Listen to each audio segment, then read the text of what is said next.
Norvège vers 850. Aude naît dans une famille où la défiance envers l'autorité coule dans les veines.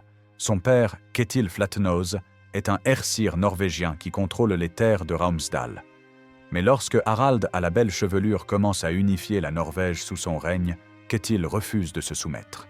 Les taxes exorbitantes, l'oppression croissante, tout cela étouffe les chefs locaux qui jouissaient jusque-là d'une indépendance relative. Ketil prend une décision radicale. Plutôt que de plier le genou devant Harald, il rassemble sa famille et met les voiles vers l'ouest.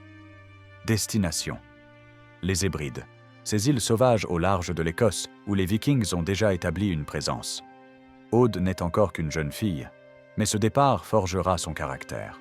Elle apprend vite que dans ce monde viking, la survie dépend du courage et de l'adaptabilité.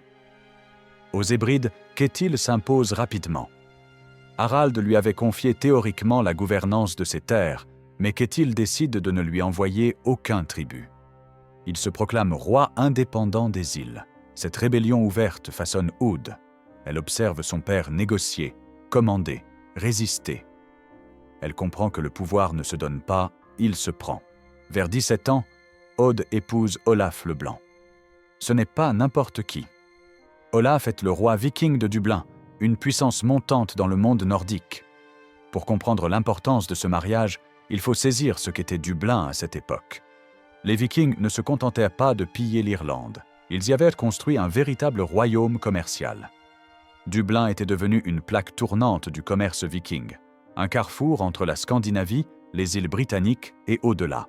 Aude devient reine. Elle découvre la vie urbaine viking, bien différente des fjords norvégiens ou des îles écossaises. Dublin grouille d'activités. Marchands, guerriers, esclaves, artisans. Les bateaux chargés de marchandises arrivent et repartent sans cesse. L'or, l'argent, les étoffes précieuses circulent. Mais derrière ce faste se cache une réalité brutale. Les raids continuent, les conflits avec les rois irlandais sont permanents. Aude et Olaf ont un fils, Thorstein le Roux. Le garçon grandit dans ce monde de violence calculée et d'ambition démesurée. Sa mère lui enseigne la prudence, son père la guerre. Mais la vie à Dublin est précaire. Les alliances changent, les trahisons sont monnaie courante. Olaf, dans sa soif de richesse, commet une erreur fatale. Il décide de piller la tombe d'un roi irlandais. Les Irlandais considèrent cet acte comme une profanation insupportable. En 871, Olaf meurt dans une bataille contre les Irlandais. Les circonstances exactes restent floues, mais une chose est certaine, sa mort laisse Aude dans une position dangereuse. Une veuve sans mari dans un royaume hostile, c'est une cible facile. Aude prend alors une décision qui révèle toute son intelligence. Elle quitte Dublin avec son fils Thorstein. Aude et Thorstein retournent aux Hébrides où Ketil règne toujours. Pour Thorstein, c'est l'occasion de connaître son grand-père et d'apprendre l'art de la guerre auprès de lui. Le jeune homme a hérité de l'ambition de son père et du pragmatisme de sa mère. Il ne se contente pas de rester dans l'ombre de Ketil. Thorstein forge une alliance avec Sigurd Eysteinsson, le jarl des Orcades. Ensemble, ils lancent une série de campagnes militaires en Écosse. Ce n'est pas une simple razzia. Thorstein veut conquérir, établir une domination durable. Caithness, Sutherland, Ross, Moray. Les régions tombent les unes après les autres. Thorstein impose des tribus, installe des garnisons, se comporte en roi. Pendant ce temps, Aude observe. Elle voit son fils répéter les erreurs de son père. La conquête sans consolidation, la force sans diplomatie. Elle tente de le mettre en garde, mais Thorstein est ivre de ses succès. Il croit que sa puissance militaire suffit à garantir sa position. Il épouse une noble locale, Thurid, et ils ont plusieurs enfants ensemble. Thorstein semble au sommet de sa gloire. Mais les chefs écossais n'acceptent pas cette domination étrangère. Ils complotent en silence, attendent le bon moment. Vers 880 ou 890, Thorstein tombe dans un piège. Les détails exacts de sa mort restent mystérieux, mais le résultat est sans appel. Trahi par ceux qu'il croyait avoir soumis, Thorstein le Roux meurt au combat. À l'annonce de cette nouvelle, Ketil, déjà affaibli par l'âge, meurt peu après. Aude se retrouve veuve pour la deuxième fois. Son mari est mort il y a des années, Son fils vient d'être assassiné, son père vient de s'éteindre. Elle a plus de 60 ans. À cette époque, c'est un âge canonique. La plupart des femmes de son temps seraient mortes depuis longtemps. Mais Aude n'est pas une femme ordinaire. Aude se trouve à Caithness quand elle apprend la mort de Thorstein. Elle réalise immédiatement sa situation. Elle est désormais à la tête d'un groupe vulnérable. Ses petits-enfants, les enfants de Thorstein, sont orphelins. Elle possède une fortune considérable, accumulée au fil des décennies par son mari, son fils, son père, mais cette richesse la rend également une cible. Les ennemis de Thorstein pourraient venir réclamer vengeance. Les rivaux pourraient tenter de s'emparer de ses biens. Aude comprend qu'elle doit partir. Mais où aller? Retourner en Norvège?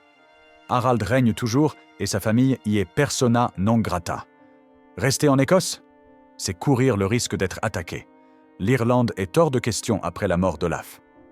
Alors Aude pense à cette île dont les marins parlent depuis des années. L'Islande. Une terre nouvelle, presque vierge, où des Vikings commencent à s'installer. Mais il y a un problème. Organiser un départ dans un territoire hostile est extrêmement dangereux. Si ses ennemis apprennent qu'elle prépare un navire, ils pourraient l'attaquer avant qu'elle ne parte. Aude décide donc de procéder dans le plus grand secret. Elle commande la construction d'un kneur, ces solides navires marchands vikings conçus pour affronter l'Atlantique Nord. Mais elle fait construire ce bateau dans une forêt, loin des regards indiscrets. Ce projet est gigantesque. Un kneur nécessite des tonnes de bois, des semaines de travail, des artisans qualifiés. Aude mobilise discrètement ses ressources. Elle fait appel à des esclaves capturés lors des raids de Thorstein, des hommes dont elle sait qu'ils ne la trahiront pas parce qu'ils dépendent d'elle. Elle promet aux artisans des récompenses généreuses en échange de leur discrétion. Des mois passent. Le navire prend forme dans l'ombre des arbres. Pendant ce temps, Aude maintient les apparences. Elle joue la veuve éplorée, la grand-mère accablée par la perte. Personne ne soupçonne qu'elle prépare l'une des plus audacieuses entreprises maritimes de son époque. Quand le kneur est enfin prêt, Aude met son plan à exécution. Elle rassemble discrètement son équipage, une vingtaine d'esclaves qui travaillaient pour elle ou pour Thorstein. Quelques hommes libres loyaux, et surtout sa famille. Son petit-fils Olaf Failan, les filles de Thorstein, des cousins, des alliés. Au total, plusieurs dizaines de personnes. Mais Aude ne se contente pas d'emmener des bouches à nourrir. Elle charge le navire de tout ce qui pourra servir en Islande. Des outils agricoles, des semences, des provisions pour plusieurs mois, des animaux domestiques. Elle emporte aussi des objets de valeur, de l'or, de l'argent, des armes de qualité, des tissus précieux. Cette richesse sera son capital de départ dans la nouvelle terre. Le départ s'effectue sans incident. Aude a choisi le bon moment, profiter d'une fenêtre météo favorable. Mais naviguer vers l'Islande en plein océan Atlantique n'est pas une promenade. Les vagues peuvent atteindre des hauteurs terrifiantes, les tempêtes surgir sans prévenir. Le voyage peut durer 1 à 2 semaines selon les conditions. Pendant tout ce temps, les passagers vivent entassés, malades du mal de mer, exposés au froid et à l'humidité. Aude fait escale aux Orcades. C'est un arrêt stratégique. Elle y marie sa petite-fille Groa à un homme influent de l'île. Ce mariage n'est pas seulement sentimental, c'est une alliance politique. Si jamais Aude a besoin d'aide, si jamais elle doit revenir, elle aura des alliés aux Orcades. Groa devient ainsi l'ancêtre de nombreux jarls des Orcades. Un seul mariage, arrangé lors d'une escale, crée une lignée puissante. Ensuite, cap sur les îles Féroé. Là encore, Aude arrange un mariage. Sa petite-fille Olof épouse un chef local. Encore une alliance, encore un filet de sécurité. Les sagas racontent que c'est de cette union que descend la famille des Gata, une lignée importante des Féroé. Aude pense à long terme. Elle sème des graines familiales sur tout son trajet, créant un réseau qui survivra bien après sa mort. Puis vient le dernier tronçon, le plus dangereux. L'océan entre les Féroé et l'Islande est traître. Mais le kneur d'Aude est solide et son capitaine expérimenté. Après des jours de navigation tendue, les côtes islandaises apparaissent enfin. L'Islande se dessine à l'horizon. Des montagnes volcaniques, des glaciers étincelants, des fjords profonds. Mais la nature islandaise ne fait pas de cadeaux. Alors que le navire d'Aude approche de la côte sud, près de Vikrarskaid, Le désastre frappe. Peut-être des rochers cachés sous la surface, peut-être une vague particulièrement violente. Le Kneur heurte un obstacle et se brise. C'est la panique à bord. Le navire prend l'eau, commence à couler. Les gens crient, se précipitent pour sauver ce qu'ils peuvent. Mais Aude garde son sang-froid. Elle a survécu à tant de crises qu'elle sait qu'une décision panique peut être fatale. Elle donne des ordres clairs, organise l'évacuation. L'essentiel est de sauver les vies. Miraculeusement, tout le monde parvient à atteindre la côte. Pas de noyés, malgré l'eau glacée et les courants dangereux. Même les animaux sont sauvés.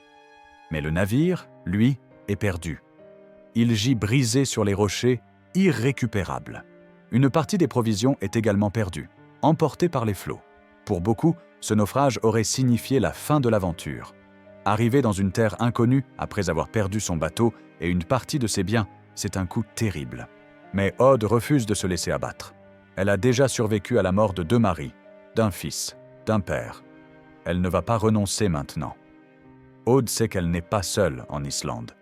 Son frère Helgi Biola s'est installé quelques années plus tôt à Hof, dans la région de Gjallarneshrepur. C'est vers lui qu'elle se dirige avec son groupe. Le voyage à travers l'Islande est éprouvant. Ils marchent pendant des jours, franchissent des rivières glacées, contournent des champs de lave. Mais finalement, ils atteignent la ferme d'Helgi. Les retrouvailles sont émouvantes. Helgi accueille sa sœur avec chaleur, lui offre l'hospitalité. Pour Aude, c'est un répit nécessaire. Elle peut se reposer, évaluer sa situation, planifier la suite. Helgi lui parle de l'Islande, de ses opportunités et de ses défis. La terre est abondante, personne ne vient vous réclamer des taxes ou des tributs. Mais l'environnement est impitoyable. Les hivers sont d'une rigueur extrême, les éruptions volcaniques peuvent anéantir des fermes entières. Aude écoute attentivement. Elle sait qu'elle doit trouver sa propre terre, établir son propre domaine. Rester indéfiniment chez son frère n'est pas une option. Elle a amené trop de monde avec elle, et son orgueil lui interdit de vivre de la charité familiale. Elle commence à explorer les environs, cherchant un endroit propice. C'est dans la région du Breiðafjörður qu'Aude trouve ce qu'elle cherche. Cette vaste baie dans l'ouest de l'Islande offre tout ce dont elle a besoin. Des pâturages abondants pour le bétail, des rivières poissonneuses, des fjords protégés. Les premières colonisations ont surtout touché les régions sud et est. L'ouest reste relativement vierge. Aude comprend qu'elle doit agir vite. En Islande, la règle est simple. Celui qui arrive en premier et revendique la terre en devient le propriétaire. Mais il y a des limites. Selon les décisions arbitrées par le roi Harald de Norvège lui-même, on ne peut revendiquer que la terre qu'on peut encercler de feu en une seule journée. Cette règle vise à empêcher les accaparements excessifs. Aude décide de repousser cette limite au maximum. Elle organise une cérémonie de prise de possession qui entre dans la légende. À l'aube, des hommes partent dans toutes les directions, portant des torches. Ils allument des feux à intervalles réguliers, marquant ainsi les limites du territoire revendiqué. Le soir, quand ils se retrouvent, ils ont encerclé une surface gigantesque. Les terres d'Aude s'étendent sur toute la région de Breiðafjörður. C'est l'une des plus grandes revendications territoriales de l'histoire islandaise. Aucune femme et peu d'hommes n'ont jamais contrôlé autant de terres. Aude établit sa ferme principale à Vamur, dans la vallée de Skeggjadalur. C'est un endroit magnifique, protégé des vents les plus violents, avec un accès facile à l'eau et au pâturage. Mais Aude ne garde pas toute cette terre pour elle. C'est là qu'elle révèle toute sa sagesse politique. Elle divise son domaine en portions qu'elle distribue stratégiquement. Certaines vont à des membres de sa famille, créant ainsi un réseau de fermes alliées. D'autres sont données à des hommes libres qui l'ont suivi depuis l'Écosse, récompensant leur loyauté. Mais la décision la plus révolutionnaire d'Aude concerne ses esclaves. Ces hommes et femmes qui l'ont aidé à construire le navire, qui ont survécu au naufrage, qui ont travaillé dur pendant les premières semaines en Islande. Aude aurait pu les garder comme esclaves. C'était la norme viking. Les esclaves constituaient une main-d'œuvre essentielle et leur valeur marchande était considérable. Aude choisit une autre voie. Elle affranchit ses esclaves. Tous! C'est un geste pratiquement inouï pour l'époque. Mais Aude ne les libère pas simplement. Elle leur donne des terres, de vraies parcelles, assez grandes pour qu'ils puissent établir des fermes viables. Ces anciens esclaves deviennent du jour au lendemain des propriétaires terriens, des hommes libres avec un avenir. Pourquoi fait-elle cela? Les motivations d'Aude sont multiples. D'abord, il y a une dimension religieuse. Contrairement à la plupart des Vikings de son époque, Aude est chrétienne. Elle a été exposée au christianisme en Irlande et en Écosse, et a embrassé cette foi. Le christianisme prône la miséricorde et la libération des captifs. Aude met en pratique ses enseignements. Mais il y a aussi un calcul pragmatique. En libérant ses esclaves et en leur donnant des terres, Aude crée une armée de gens qui lui sont redevables. Ces anciens esclaves deviennent ses alliés les plus loyaux. Ils lui doivent tout, leur liberté, leurs terres, leur avenir. Si Aude a besoin d'aide, ils accourront. Si elle est menacée, ils la défendront. C'est du génie politique. Parmi ces affranchis, certains noms sont restés dans l'histoire. Erp, fils de Myrgjel, une esclave irlandaise qui avait servi la mère de Thorstein en Écosse.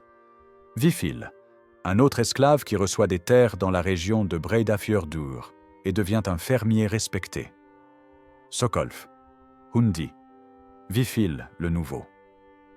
Ces hommes et leurs descendants marquent l'histoire islandaise. Une fois son territoire établi et sa main-d'œuvre organisée, Aude se lance dans la construction de son empire. Elle ne se contente pas de gérer sa propre ferme. Elle supervise l'ensemble de son domaine, s'assure que les fermes satellites fonctionnent bien, règle les disputes, organise le commerce. Vamur devient un centre de pouvoir. Aude y construit une grande maison longue selon la tradition scandinave. C'est un bâtiment impressionnant, avec une salle commune où elle reçoit les visiteurs, tient conseil, organise des festins. Les murs sont tapissés de tentures, le feu brûle en permanence au centre, chassant le froid islandais. Aude gère son domaine avec une main de fer dans un gant de velours. Elle est généreuse envers ceux qui lui sont loyaux, impitoyable envers ceux qui la trahissent. Elle tranche les litiges avec sagesse, s'appuyant sur sa longue expérience des affaires humaines. Les gens viennent de loin pour solliciter son arbitrage. Sa réputation de justice et de sagesse se répand dans toute l'Islande. Mais Aude ne néglige pas l'aspect économique. Elle comprend que la richesse est la base du pouvoir. Ses terres produisent du bétail, de la laine, du poisson. Elle organise le commerce avec les autres régions d'Islande et même avec la Norvège et les îles britanniques. Les navires marchands font escale dans le Breiðafjörður, échangeant des biens importés contre les produits islandais. Dans une Islande encore largement païenne, Aude se distingue par sa foi chrétienne. Elle ne l'impose pas aux autres, mais ne la cache pas non plus. Sur ses terres, elle fait ériger des croix en bois et en pierre. Ces croix sont plantées sur des collines qui dominent le fjord. C'est là qu'Aude vient prier chaque jour, seule ou accompagnée de ceux qui partagent sa foi. Ces lieux de prière deviennent connus sous le nom de Krossolar, les collines des croix. Même aujourd'hui, plus de 1000 ans plus tard, ces endroits sont identifiables. En 1965, pour commémorer les contributions d'Aude à l'histoire islandaise, un grand crucifix en pierre a été érigé à Krosshólaborg, non loin de l'ancienne ferme de Vamur. C'est un monument à sa mémoire, mais aussi un témoignage de son influence religieuse. La foi d'Aude est pragmatique. Elle ne cherche pas à convertir de force les païens qui l'entourent. Elle sait que cela créerait des conflits inutiles. Mais par son exemple, elle montre une autre voie. Plusieurs de ses voisins, impressionnés par sa sagesse et sa générosité, commencent à s'intéresser au christianisme. Quand l'Islande se convertira officiellement au christianisme en l'an 1000, près d'un siècle après la mort d'Aude, le terrain aura été préparé en partie par des pionniers comme elle. Pendant plus d'une décennie, Aude règne sur son domaine. Ce sont des années de paix relative et de prospérité. L'Islande connaît un âge d'or. Le climat est clément pour l'époque, plus doux qu'il ne le sera par la suite. Les terres produisent généreusement, le bétail prospère. Mais Aude ne se repose jamais vraiment sur ses lauriers. Elle reste vigilante, toujours prête à affronter les défis. Les hivers islandais restent redoutables. Chaque année, il faut s'assurer qu'il y a assez de foin pour nourrir le bétail pendant les longs mois sombres. Il faut réparer les bâtiments endommagés par les tempêtes, remplacer les animaux morts, gérer les naissances. Il y a aussi les éruptions volcaniques. L'Islande est une terre vivante où le feu couve sous la glace. Des éruptions peuvent ensevelir des fermes entières, empoisonner les pâturages avec des cendres toxiques, provoquer des famines. Aude doit gérer ces crises quand elles surviennent, organiser l'aide aux fermiers touchés, redistribuer les ressources. Malgré ces défis, le domaine d'Aude prospère. Sa famille grandit. Ses petits-enfants ont maintenant leurs propres enfants. Olaf Feilan, son petit-fils préféré, devient un jeune homme capable. Aude le prépare soigneusement à prendre sa succession. Elle lui enseigne la gestion des terres, la diplomatie avec les voisins, l'importance de la justice et de la générosité. Aude sent que sa fin approche. Elle a plus de 70 ans, peut-être même 80. Pour l'époque viking, c'est un âge biblique. Son corps fatigué par des décennies d'épreuves commence à lui faire défaut. Mais son esprit reste aussi vif que jamais. Elle décide d'organiser un dernier grand festin, une célébration qui marquera la fin de son règne et le début d'une nouvelle ère. Les préparatifs durent des semaines. Aude convoque toute sa famille, tous les gens importants de son domaine, les chefs des régions voisines. C'est l'événement social de l'année en Islande occidentale. Des dizaines de personnes convergent vers Vamur. On abat des bœufs et des moutons, on brasse de la bière, on prépare des montagnes de nourriture. Le jour du festin, la grande salle de Vamur déborde de monde. Les tables sont couvertes de victuailles, les barils de bière coulent à flot. Aude préside la fête depuis le haut siège, le trône traditionnel des maîtres de maison vikings. À 70 ou 80 ans, elle reste impressionnante, le dos droit, le regard perçant. Pendant le festin, Aude fait ses annonces importantes. Elle proclame officiellement qu'Olaf Feilan héritera de sa ferme de Vamur et de l'essentiel de ses terres. C'est une déclaration cruciale. En nommant publiquement son héritier devant toute l'Assemblée, Aude évite les querelles de succession. Personne ne pourra contester la volonté clairement exprimée de la matriarche. Mais Aude ne s'arrête pas là. Elle a également arrangé un mariage pour Olaf. Sa future épouse est Alfdis du Bara, une femme des Hébrides.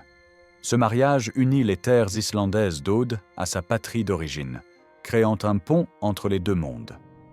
Alfdis apporte également ses propres connexions et ressources, renforçant la position d'Olaf. Les contes diffèrent sur ce qui se passe ensuite. Selon le Landnámabók, le festin dure 3 jours. Le 3e soir, Aude se retire dans ses appartements. Elle semble fatiguée, mais sereine. Le lendemain matin, ses serviteurs la trouvent morte dans son lit. Elle s'est éteinte paisiblement pendant son sommeil, après avoir vu tous ses proches une dernière fois, après avoir assuré l'avenir de sa lignée. Selon la Laxdæla saga, version plus dramatique, Aude meurt pendant le festin de mariage d'Olaf. Elle préside la cérémonie, voit son petit-fils se marier, puis s'effondre. Une mort en pleine gloire, entourée de sa famille et de son peuple. Cette version insiste sur le côté païen d'Aude, suggérant qu'elle reçoit des funérailles vikings traditionnelles avec un enterrement en bateau. La vérité se situe probablement quelque part entre ces deux récits. Ce qui est certain, c'est qu'Aude meurt aux alentours de l'an 920 ou 930, après avoir passé au moins une décennie en Islande. Elle est enterrée quelque part près de Vamur. Selon le Landnámabók, comme il n'y avait pas encore de cimetière consacré en Islande, elle fut enterrée dans la zone de Maré, entre la terre et la mer, un lieu liminal approprié pour une femme qui avait passé sa vie à franchir des frontières. Après la mort d'Aude, Olaf Feilan prend les rênes du domaine. Il se révèle digne de sa grand-mère. Sous sa direction, les terres de Vamur continuent de prospérer. Son mariage avec Alfdis produit plusieurs enfants, dont le plus notable est Thorgellir. Thorgellir devient l'une des figures les plus importantes du Xe siècle islandais. Il joue un rôle crucial dans l'organisation politique de l'île. En 965, il participe à la division de l'Islande en 4 régions administratives, les Fjordungar. Cette réforme transforme la structure du pouvoir islandais, créant un système plus équilibré et plus stable. Thord est aussi un Godi puissant, l'un de ces chefs religieux et politiques qui dirigent les affaires islandaises. Son influence s'étend bien au-delà des anciennes terres d'Aoud.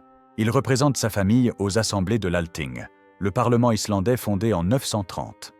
Sa voix compte dans les grandes décisions qui façonnent l'État libre islandais. Mais l'héritage de Aude va bien au-delà de ses descendants directs. Les esclaves qu'elle a affranchis, les terres qu'elle a distribuées, les alliances qu'elle a forgées, tout cela crée un réseau durable dans l'Islande occidentale. Les familles issues de son domaine jouent un rôle important pendant des siècles.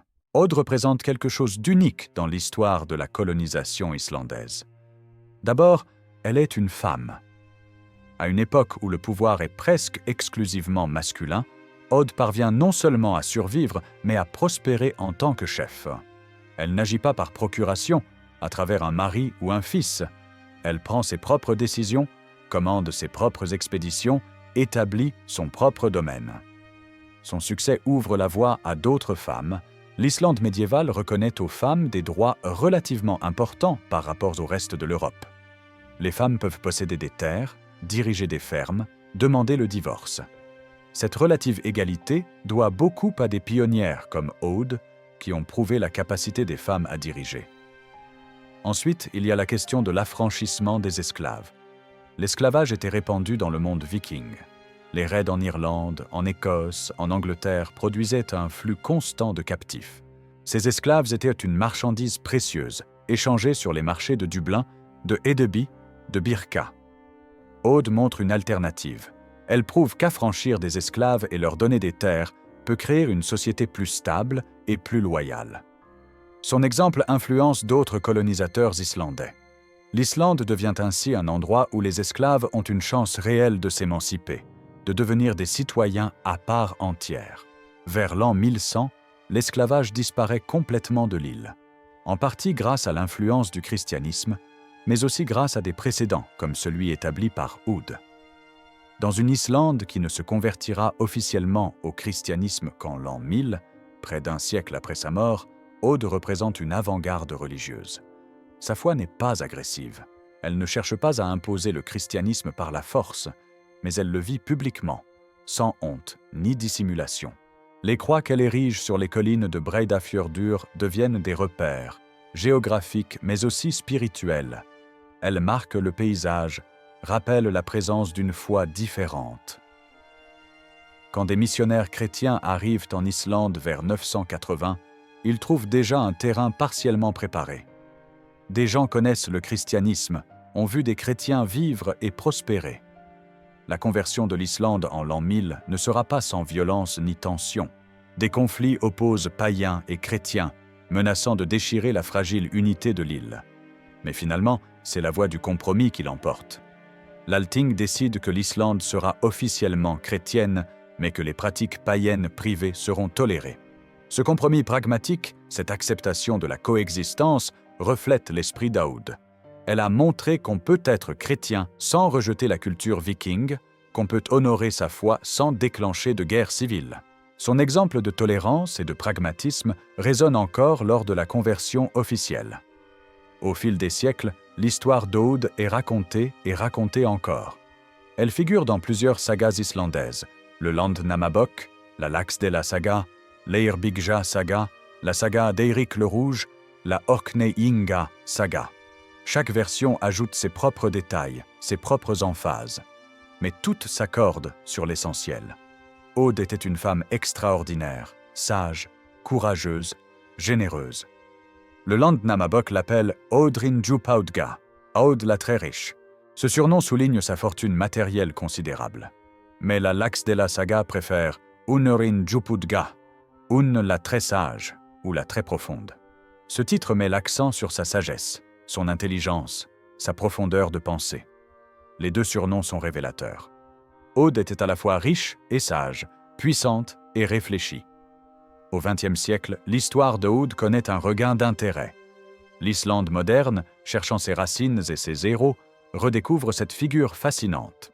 En 1965, un monument est érigé à Krossollaborg pour commémorer le millénaire supposé de sa mort. Ce crucifix en pierre, visible de loin, rappelle aux Islandais modernes qu'une des fondatrices de leur nation était une femme chrétienne venue des Hébrides. La compagnie aérienne Air Iceland baptise un de ses avions Audur Djúpaudga. C'est un honneur significatif. Dans un pays aussi attaché à son histoire que l'Islande, donner le nom d'Aude à un avion revient à la hisser au panthéon des héros nationaux. L'avion traverse l'Atlantique Nord, comme Aude l'a fait il y a plus de 1000 ans, mais en quelques heures au lieu de plusieurs semaines. En 2016, 4 Islandais entreprennent un projet fou. Traverser l'Atlantique Nord à la rame, sans voile ni moteur, en suivant la route d'Aude. Ils baptisent leur bateau Audur, en son honneur. Ils partent de Norvège, font escale aux Orcades et aux Féroé, exactement comme Aude, avant d'atteindre finalement l'Islande. Ce voyage de plusieurs mois leur donne un respect encore plus profond pour ce qu'Aude a accompli à 60 ans avec un groupe de réfugiés. Des milliers, probablement des dizaines de milliers d'Islandais descendent directement d'Aude. Sa lignée s'est ramifiée au fil des siècles, créant un arbre généalogique tentaculaire. Les Islandais sont obsédés par la généalogie. Ils peuvent souvent retracer leurs ancêtres sur plus de 1000 ans, et beaucoup de ces lignes remontent jusqu'à Aude. Mais son héritage génétique s'étend bien au-delà de l'Islande. À travers ses petites filles mariées aux Orcades et aux Féroé, Aude devient l'ancêtre de nombreuses familles nobles scandinaves. Les jarls des Orcades, les chefs des Féroé, de nombreux aristocrates norvégiens et écossais peuvent retracer leur lignée jusqu'à elle. En Amérique du Nord, où beaucoup de descendants d'Islandais ont émigré au XIXe et XXe siècle, des gens découvrent avec fierté qu'Aude est leur ancêtre. Des sites web de généalogie permettent de tracer ces connexions. Des Canadiens, des Américains, descendants de pionniers islandais du Manitoba ou du Dakota du Nord, réalisent qu'ils portent en eux une partie de l'ADN d'une femme viking qui a traversé l'Atlantique il y a plus de 1000 ans. L'histoire d'Aude garde toute sa pertinence aujourd'hui. Dans un monde préoccupé par les questions de genre, de leadership et de migration, son parcours offre des enseignements précieux. Elle prouve qu'une femme peut diriger avec autant d'efficacité qu'un homme sans renier sa féminité. Son leadership reposait sur l'intelligence, la diplomatie et la générosité plutôt que sur la force brute. Son traitement des esclaves était révolutionnaire pour l'époque. Alors que l'esclavage constituait la norme et que les captifs n'étaient que des marchandises, Aude les voyait comme des êtres humains. En leur rendant liberté et dignité, en leur donnant des terres, elle accomplissait un acte d'humanité remarquable. Son histoire est aussi celle d'une réfugiée triomphante. Chassée de sa patrie, ayant perdu tous ses proches masculins, elle aurait pu abandonner. Au lieu de cela, elle entreprit un voyage périlleux vers une terre inconnue où elle fonda une nouvelle vie, prouvant qu'un nouveau départ reste toujours possible. Il faut garder une certaine prudence face aux sources. Les sagas islandaises furent écrites 2 à 3 siècles après les événements, mêlant faits réels et embellissements littéraires. Certains détails sont probablement exacts, d'autres ont été ajoutés au fil du temps. L'histoire du navire construit secrètement dans la forêt ajoute du suspense, mais pourrait être une dramatisation. Le nombre exact d'esclaves affranchis reste incertain, les sources mentionnant 20 esclaves sans que ce chiffre soit vérifié. Malgré ces incertitudes, l'essentiel résiste à l'examen historique. Les preuves archéologiques confirment l'existence d'une grande ferme à Vamur pendant la colonisation. Les arbres généalogiques islandais, méticuleusement conservés, prouvent qu'une femme nommée Aude ou Unn fut à l'origine de nombreuses lignées importantes. Les croix de Krossolar sont documentées depuis des siècles. Aude a réellement existé, conduit une expédition vers l'Islande et établit un grand domaine dans le Breiðafjörður. Qui était vraiment Aude? C'était une femme endurcie par les pertes successives, son mari Olaf tué au combat, son fils Thorstein trahi et assassiné, son père Ketil épuisé par les luttes.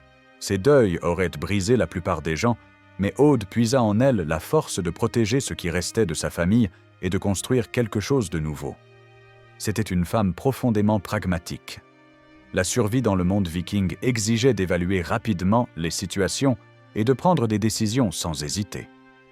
Lors du naufrage près de l'Islande, elle ne perdit pas de temps en lamentations, mais organisa le sauvetage et planifia la suite. Sa générosité était aussi calculée. En libérant ses esclaves et en leur donnant des terres, elle créait un réseau de fermiers reconnaissants qui lui devaient tout. C'était à la fois un geste moral et un coup politique brillant. Pieuse mais tolérante, sa foi chrétienne était sincère, comme en témoignent ses croix et ses prières quotidiennes. Mais elle n'imposait pas cette foi aux autres. Vivant dans un monde païen, elle l'acceptait.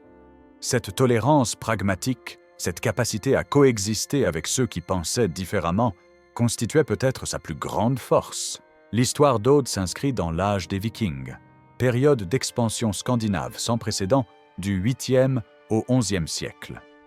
Les Vikings rayonnèrent dans toutes les directions, pillant et colonisant l'Angleterre, l'Irlande, l'Écosse, descendant les fleuves russes jusqu'à Constantinople, traversant l'Atlantique jusqu'au Groenland et l'Amérique. Cette expansion n'était pas uniquement militaire, mais aussi une migration massive. La Scandinavie du IXe siècle était surpeuplée, avec peu de terres arables, surtout en Norvège montagneuse. L'unification du pays sous Harald à la belle chevelure accéléra les migrations. Ces taxes lourdes et la consolidation du pouvoir royal étaient insupportables pour des hommes habitués à l'indépendance. L'Islande offrait une alternative attrayante, une terre vierge, sans roi, sans taxes, sans autorité centrale oppressive. Chaque colon pouvait établir sa propre ferme et devenir son propre maître. Contrairement à beaucoup de ses contemporains, Aude était une femme. Son histoire rappelle que l'expansion viking n'était pas seulement masculine. Les femmes aussi prenaient la mer, colonisaient de nouvelles terres, fondaient des dynasties. Dans la culture islandaise contemporaine, Aude occupe une place spéciale. Elle incarne les origines de la nation islandaise et reste l'une des figures fondatrices les plus héroïques. Elle symbolise aussi le féminisme avant la lettre dans un pays aujourd'hui parmi les plus égalitaires au monde en termes de genre. Elle représente également le christianisme islandais, étant la première colonisatrice chrétienne majeure, figure clé de l'histoire religieuse du pays. Les écrivains modernes lui ont consacré de nombreuses œuvres. La romancière Vilborg Davidsdottir lui a dédié une trilogie explorant sa psychologie, ses pensées, ses peurs, ses espoirs, humanisant une figure qui pourrait autrement rester abstraite. La série télévisée Vikings a introduit Aude à un public mondial, bien au-delà de l'Islande. Pour comprendre l'accomplissement d'Aude, il faut saisir à quel point l'Islande différait de tout ce qu'elle connaissait. Cette île volcanique connaît des éruptions imprévisibles, des tremblements de terre réguliers, des glaciers couvrant des zones entières. Le climat est rude avec des hivers longs, sombres et glaciaux, des étés courts et frais. L'agriculture traditionnelle y est presque impossible. La survie dépend de l'élevage de moutons, vaches et chevaux, ainsi que de la pêche dangereuse dans l'Atlantique Nord. Le bois est rare, les forêts de bouleaux ayant été rapidement décimées. Dans cet environnement hostile, Aude établit son domaine et prospéra. Son succès témoigne de sa force de caractère et de sa capacité d'adaptation, apprenant à travailler avec la nature islandaise plutôt que contre elle. Aude la très profonde mourut vers 920 ou 930, laissant un héritage qui perdure aujourd'hui. Elle transforma une catastrophe personnelle en opportunité de recommencer. À un âge où ses contemporains étaient là morts ou diminués, elle entreprit l'une des plus audacieuses expéditions maritimes de l'époque viking, survécut à un naufrage, établit un vaste domaine, libéra ses esclaves, introduit le christianisme dans une nouvelle terre. Plus d'un millénaire après sa mort, Aude reste une figure inspirante. Pour les Islandais, c'est une ancêtre vénérée. Pour les féministes, un exemple de leadership féminin à une époque patriarcale. Pour les chrétiens, une pionnière de la foi. Pour tous, la preuve qu'une vie peut avoir un impact transcendant les siècles. Veuve, réfugiée, exploratrice, colonisatrice, libératrice, chrétienne, matriarche. Une femme dont la vie extraordinaire continue d'inspirer et de fasciner.